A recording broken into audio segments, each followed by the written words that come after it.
سلام بچه ها، من بازم با یه ویدیوی دیگه اومدم در خدمتتون. یوتیوب کار نکرده بودیم، چند وقت ریلز میذاشتیم. برای این بود مفهوما کتاب درسی رو بگیم.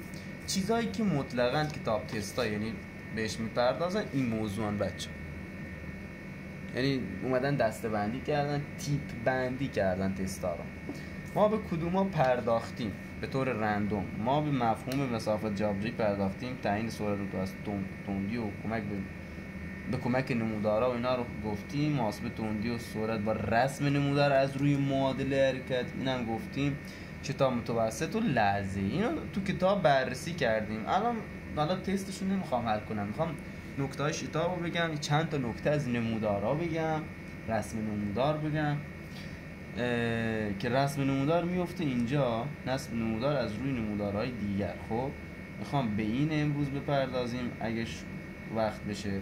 بررسی دو متحرک در حرکت شتابدار، اینا حالا تعیین حرکت کند یا تند مثلا اینو گفتم یه خورده با تاکید.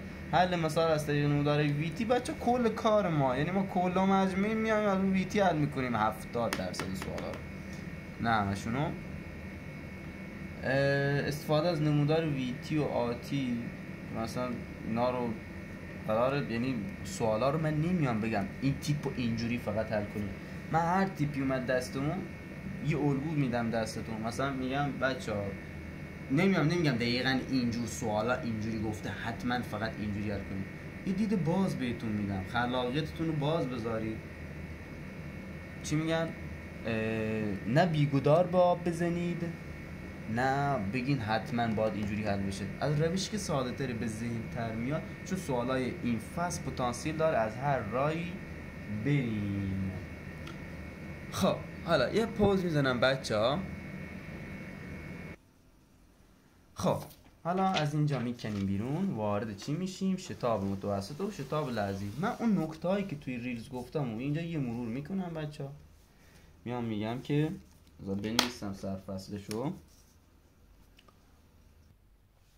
خب بچه ها، شتاب لحظی و شتاب متوسط رو ما از رو نمودار معمولا ویتی باید به دست بیاریم یا بهش بپردازیم به طور کلی، یا باز تیپ تستا میبینیم جورای دیگه ای هم باید بپردازیم بهش. خب میاد میگه این نمودار ویتیه، مثلا ویتی من به این شکله. خب یه نقطه اینجاست، یه نقطه اینجاست، به اینجا میگه آ، به اینجا میگه بی. آقا شتاب متوسط از نقطه آ تا بی برای من به دست بیار. تو میای میگی آقا یه خط از اینجا تا اینجا رسم میکنم، شیب خط که همون تانژانت آلفا میشه. بهتون تو کلاس نکته و تست گفتم دیگه، یادتون باشه چرا تانژانت آلفا. تانژانت آلفا میشه برابر با چی؟ آی اوریج، شتاب متوسط. شتاب لحظی چیه؟ بذار یکی دیگه اینجوری بکشم. شتاب لحظی بچه ها میایم تو هر لحظه یه خط مماس بر این نقطه مثلا بعد کشیدم، اینجا مثلا اینجا مثلا. خب هر کدوم از این خطا که میبینی اینا یه شیب داره، این تو این نقطه این خط شیبش در حال تغییر. ببینید همون اول هم گفتیم، یعنی توی اون ریلزی که اومدیم راجع به شتاب توی کتاب حرف زدیم، گفتم شیب نمودار ویتی مشتق ویتی آتیه، یا اصلا آقا شیب نمودار ویتی آه شتابه. اینو بهش پرداختیم دیگه. حالا این شیبه اینجا تو هر لحظه‌ای بگیریم میشه چی؟ تو نمودار ویتی میشه آی لحظه ما، شتاب لحظه ما بچه ها. این از نکته‌ای که توی کتاب بهتون گفتم. حالا میخوایم چیکار کنیم؟ میخوایم از روی نمودار دیگه رسم کنیم. اول از ویتی به آتی شروع میکنیم بچه ها، چون ایکس تی به ویتی رو تقریبا بهتون گفتم، ولی حالا اینجا میایم بیشتر بهش میپردازیم. مثلا یه نمودار ویتی الان میکشم. خب بچه این نمودار که میبینید معادلش به این شکل، اصلا الان میایم معادلش رو رسم میکنیم، میگیم وی مساوی است. مساوی با چی؟ خب شیب خطش چقدره که همون آی ما میشه. میایم حساب میکنیم 12 تا رو توی 6 تا رفته. یعنی چیه؟ یعنی روی هر یه دونه دوتا داره میره. میشه دوتی به علاوه عرض از مبدا چنده؟ 10 نمودار ما. حالا بخوایم مشتق این معادله رو بگیریم یا مشتق این نمودارش رو رسم کنیم، میشه آ مشتق دوتی میشه 2 مشتق یه عدد ثابت هم که 0. آ مساوی است با 2 متر بر مجذور ثانیه. درسته بچه ها؟ حالا نمودار آ مساوی با 2 رو چجوری رسم میکنیم؟ اینجوری، به این شکل که 2 دیگه ثابته، یعنی من اینجا بگیرم، اینجا که 1، اینجا که 2، اینجا که 3، هر جایی بگیرم 2 به من نشون میده. درسته؟ 2 تا بی‌نهایت یک خط با شیب 0. اینجا شیبش چقدره؟ شیب 2 چقدره؟ 0 دیگه. 2 یه عدد ثابت، شیب نداره، تغییرات نداره. حالا از روی نمودار کشیدن به چه شکله؟ یعنی من اومدم یکی اینه که معادله‌شو بنویسم. آقا بدون معادله برای ما میتونی بکشی؟ چشم. آقا یه دونه کوچولوشو اینجا بنویسم ببینید. میای میگی شیب این نمودار میشه معادله شتاب زمان من. چشم. چطوری هست؟ چطوری ها نیست؟ آقا رو 12 تا رو توی 6 تا میره. پس چی؟ شیبش چقدر؟ منفی 2. ببخشید بچه ها، من متوجه این داستان نبودم. شیبش منفی 2. چقدره؟ منفی 2. شیبی منفی 2 از کجا تا کجا؟ مثلا از 0 تا 6 رو میخوام رسم کنم. این 0، اینم 6. شیبش هم منفی 2. این پایین میفته. منفی 2. این نمودار اشتباه در میاد چون این منفیه. این از این پایین رسمش میکنیم. منفی 2 بچه ها. حالا یه حالت دیگه هم داریم، دقیقا برعکس این حالت. میگیم نمودار آتی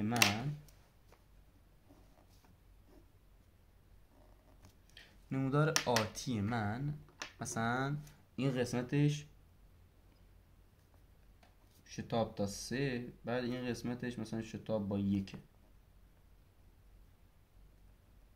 خب یا آقا اینو برای من رسمش کنیم. تا لحظه چقدر باشه؟ مثلا تا لحظه 3 باشه، این تا لحظه 4 باشه. این منفی 1. آقا بیاین نمودار ویتیم اگر از حالت سکون، یعنی عدد از قبل به ما نداده، رسم کن. میگم چشم. از حالت سکون یعنی سرعت اولیش چقدر بوده؟ 0 بوده. از اونجایی که ما میدونیم خب آی اوریج مساوی است با دلتای وی به روی دلتای تی، پس در نتیجه بیام این پایین نتیجه گیری کنم. آی اوریج ضرب داره دلتای تی، بگم اینجوری تمیز در میاد. آ ضرب داره تی مساوی است با دلتای وی یعنی تغییرات وی. پس من میتونم این دلتا تیمو ضرب در این آی بکنم، میشه چی؟ مساحت زیر این نموداره بچه، بهش میگن اس. مساحت زیر این نموداره میشه تغییرات سرعت من. و اینجا میبینیم مشتق این نموداره میشه چی؟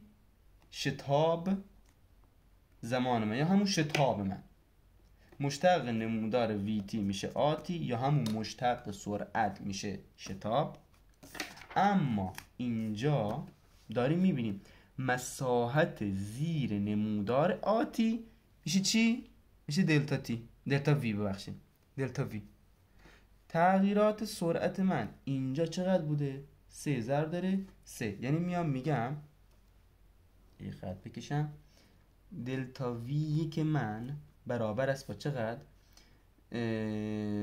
دلتا تی ضرب داره آ. درسته؟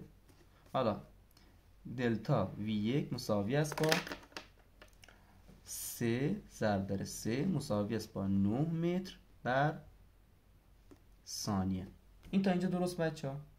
حالا این 9 متر بر ثانیه تو چند ثانیه رخ داده؟ تو 3 ثانیه، یعنی 0 تا 3. این تا اینجا درست. سرعت اولیش چقدر بوده؟ 0 بوده. حالا مثبت 9 تا برو بالا، میگیرم 9 اینجا رو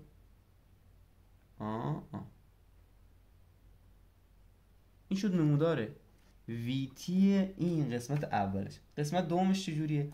منفی یک، یعنی اینجا منفی یک، یعنی خورده کج کشیدم. منفی یک از 3 تا 4 هم تغییرات زمانش بوده، یعنی زمان بعدی 4. منفی یک ضرب در یک چقدر میشه؟ میشه منفی یک، یعنی یه دلتا وی دو من ببینید دلتا وی دو من بعدا نیاز نمیشه اصلا این همچین چیزایی رو با این جزئیات بنویسید، توی ذهنتون راحت این مساحت رو به دست میارید. حالا یه خورده سوالای سختی هم هست باید بنویسید و یه سری چالش ها هست، من جلوتر براتون تو جنبندی ها اینور اونور حل تستا همه رو براتون میارم. دلتا وی دو من میشه چی؟ میشه دلتا تی دو، اینجا تی یک رو ننوشتم، دلتا تی دو ضرب در آ دو، آ1 بچه چی میشه؟ میشه دلتا وی دو من دلتا وی دو من یک ضرب در یک، البته منفی یک چون شتابمون منفیه، ضرب در یک مساوی است با چند بچه ها؟ میشه منفی یک متر بر ثانیه. حالا این منفی یک متر بر ثانیه چی میشه؟ از 9 میگیریم، یکی این دلتا یا تغییرات رو از اینجا نیای بگیری، از اینجا یه دونه کم کن، یعنی تا 4 یه دونه باید کم بشه، مثلا اینجا 8. متوجه شدیم چجوری رسم میشه؟ اینا خیلی سریعتر انجام میشه. حالا ما میتونیم این VT ها رو هم تبدیل به XT کنیم و XT ها رو هم تبدیل به VT کنیم. میریم یه دونه یه پاوز میزنم بچه ها روی یه ورقه دیگه ترتمیزتر، اینا رو جدا جدا بررسی میکنیم. خب بچه ها ببینید دقیقا هم توی ویدیو نکته قبلی بهتون گفتم اگه ما یه نمودار xt داشته باشیم به این شکل هستن، خب بیاد اینجا بره اون بالا، 2 تا ریشه هم مثلا داره، خب بعد رأس سهمی و ایناش، حالا یه نمودار فرضی میکشیم. این متحرک اینجاست، ببینید این خودکاره نقش اینو داره که به من چیو نشون بده؟ شیبو نشون بده. شیب اینجا منفی بوده منفی بوده منفی بوده منفی بوده، اینجا صفر میشه، اینجا مثبت میشه. گفتم شیب نمودار xt چیه؟ یه نمودار vt. حالا این vt چجوری رسم میشه بچه؟ بهتون الان میگم. منفی بوده صفر شده مثبت شده. کجا صفر شده؟ اینو به من بگید کجا صفر شده؟ مثلا سوال گفته تو نقطه 3.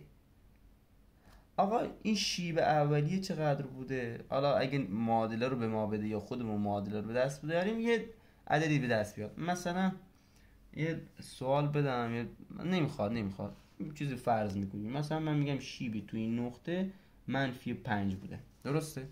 یعنی چی؟ یعنی سرعت اولیه من منفی 5 بوده. بذاریم یه خورده بلندتر بکنم. توی منفی 5 کار من شروع میشه. گفتم کجا سرعت صفر میشه؟ تو نقطه 3. پس از منفی 5 تا 3 به این شکل میره، ادامهش هم با همین شکل میره. این یه نمودار درجه 2، این نمودار درجه 1 خطیه. حالا شتاب زمانش به چه شکلی میشه؟ میام شیب این نمودار میگیرم. شیب این نمودار به چه شکله؟ منفی 5 تا رو تو 3 تا رفته، چی میشه؟ آی اوریج من میشه منفی 5 تا دلتا مثبت 5 تا. چجوری آقا؟ چجوری مثبت 5 در اومد؟ وی دو منهای وی یک، اشتباه نکنید، وی ثانوی صفر، وی اولیه منفی 5 روی دلتا تی. حالا تیش دلتا تیش که مشخصه، در نتیجه آی اوریج من برابر است با صفر منهای 5 به روی چقدر بچه ها؟ 3 ثانیه دیگه میشه منفی 5 سوم. یه عدد ثابت منفی 5 سوم تو این نقطه منفی 5 سوم شد نمودار شتاب زمان من. خیلی ساده، یعنی رسم نمودار از نمودار دیگه خیلی ساده است. این هم میتونیم دقیقا همینجوری برعکس بکشیم. حالا اگه ثابت بده کلا اصلا اینه مساحت زیر نمودار من، اگه از من مسافت بخواد و جابجایی خورده داستان داره. مسافت بخواد مثلا این S1 این S2 مسافت بخواد میشود S1 به علاوه S2. اما اگر جابجایی بخواد، این S1 چیه؟ منفیه، تو زیر نمودار، زیر صفره. خب سرعتش منفیه، یعنی این ضرب در این یه عدد منفی 5، این مثبت 3 بعد تقسیم بر 2 میشه، بعد با این یکی جمع میشه. خب سرعتش منفی بوده، پس جابجاییش هم مطلقاً چیه؟ منفیه دیگه بچه ها. پس میشه S1. البته این تو قدر مطلق قرار میگیره، خب مال اله، ولی این تو قدر مطلق قرار نمیگیره، همینجوری با هم جمع میشه. این فرقشونه. باز این نموداره رو هم میشه باز یه انتگرال گرفت که زیاد کارمون نمیاد کلمه یه انتگرال، خود انتگرال. خب یه چیز کلی شما استفاده میکنیم. تازه ما جابجایی یا مسافت به دست بیاریم، بگیم مکانش تو لحظه 3 چقدره، این مکان اولیه برای ما مهمه. 1000 بار گفتم این مکان اولیه تو یه از تمرینای کتاب بود. مکان اولیه یا بهش میگن x0. x0 رو به ما بده، ما میتونیم مکان دقیق رو به دست بیاریم، مگر اینکه بگه از مبدأ حرکت و مبدأ زمان همزمان حرکت میکنه. هم از مبدأ مکان و زمان شروع به حرکت میکنه که مثلا این نقطه میفته. ولی اگه بگه مبدأ زمان مکان نمیدونم فلان، یا بگه مکان فلان مبدأ زمان فلان، این دیگه داستانش فرق داره. فقط در صورتی که بگه متحرک شروع به حرکت کرد از حالت سکون، از مبدأ مکان. خب اینجوری داستانش فرق داره. تازه اگه شروع به حرکت کنه ممکنه مکان اولیش بازم یکی نباشه. اینو حواستون بچه‌ها باشه برای اینکه مکان دقیق رو به دست بیارید. همیشه یه چیزی میذاره که ما متوجه بشیم مکان اولیه داریم یا نه. تو حل تستا به این میپردازیم. خب بچه‌ها خیلی خوش گذشت. یه دونه ویدیو از نمودار، چون شتابو کامل نگفته بودم نمیتونستم این نمودارا رو با جزئیات اینا بگم. خیلی خوش میگذره بچه‌ها بهتون، بهمون حال میدید بچه‌ها با حمایتایی که میکنید. حالا هر چند کمه یه سری‌ها به طور ثابت همیشه ویدیوها رو نگاه میکنن، بهم دایرکت میدن، پیام میدن. خوشحال شدم و امیدوارم ویدیوهای با کیفیت‌تری براتون بذارم. شب بخیر بچه‌ها. الان پیش من شب، ممکنه شما صبح نگاه کنید.